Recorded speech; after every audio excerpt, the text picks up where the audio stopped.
आप मुझे ये बताओ कि एज कम कैसे होती है, एज इन मैं क्या क्या प्रोसीजर्स करूँ या कौन कौन सी एक्टिविटीज़ को अपने लाइफस्टाइल में इंक्लूड करूँ कि मेरी एज कम हो जाए?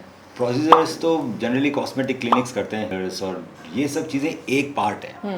बट देन अगर आप चाहते हैं कि आपकी ओवरऑल बॉडी की एज कम हो, so we have to start with the mental health. Right so stress नहीं होना चाहिए because stress is a major killer. Right so here we will going to have a consultation with the psychologist जो Okay. आपकी mental health को better करने में आपकी help करते हैं। सो स्ट्रेस लेवल कम होगा, they will tell you how to sleep, meditation का क्या रोल है, स्ट्रेस को कैसे कम कर जाए। अगर स्ट्रेस बढ़ेगा तो एजिंग बढ़ेगी। राइट सेकेंड थिंग कम्स के exercises is the prime importance. Of course या सो जो नॉर्मल एक्सरसाइज आप लोग जिम में करते हो उसके अंदर इंजरीज होने के चांसेस रहते हैं क्योंकि हम इम्बैलेंस में एक्सरसाइज करते हैं। लेग्स की अगर मैं बात करूँ तो क्वाड्रिसेप्स करेंगे, हैमस्ट्रिंग करेंगे, कुछ एक्सरसाइज भूल जाएंगे। सो एंटी एजिंग एक्सरसाइजेज अलग तरह की होती है। सो Okay. नेक की भी रहेगी, शोल्डर की भी रहेगी, बैक की भी रहेगी।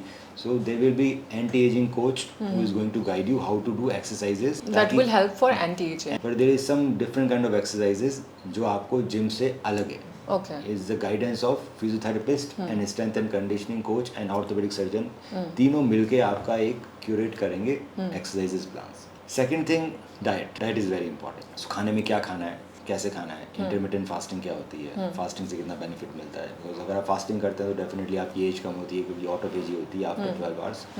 और आपके बॉडी जो एक्स्ट्रा सेल्स हैं जो काम के नहीं है, फैट सेल्स हो गए, माइटोटिक सेल्स हो गए, जो सेल्स डीजनरेट हो गए, डिब्री है पूरी बॉडी की। सो अगर बॉडी भूखी रहती है तो वो खा जाती है। उसके अलावा what kind of oils you need to use, carbohydrate कितना होना चाहिए, फाइबर कितना होना चाहिए, फैट कितना होना चाहिए। इसके अंदर मेनली आता है fasting and then we will incorporate lot of fibres. Okay. और उस तरह की सब्जियां और फ्रूट्स हम इनकॉर्पोरेट करेंगे जो आपकी एज को कम करते हैं, इन्फ्लेमेशन कम करेंगे, ऑक्सीडेटिव स्ट्रेस कम करेंगे, साथ में हेल्दी फैट्स। सो वो कौन कौन सी चीज़ें हैं।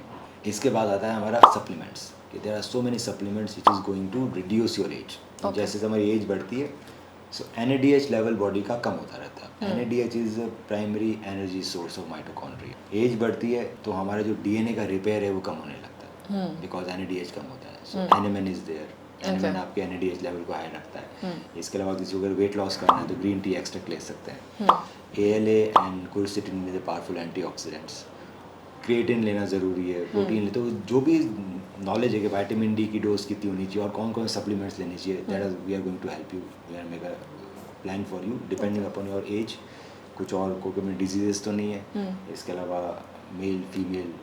Okay perfect now hair and skin, so we have micro needling, mesotherapies. तो आपके स्किन के जो रिंकल्स हैं उनको हटाएंगे, okay pigmentation, fine lines, wrinkles, hair regrowth.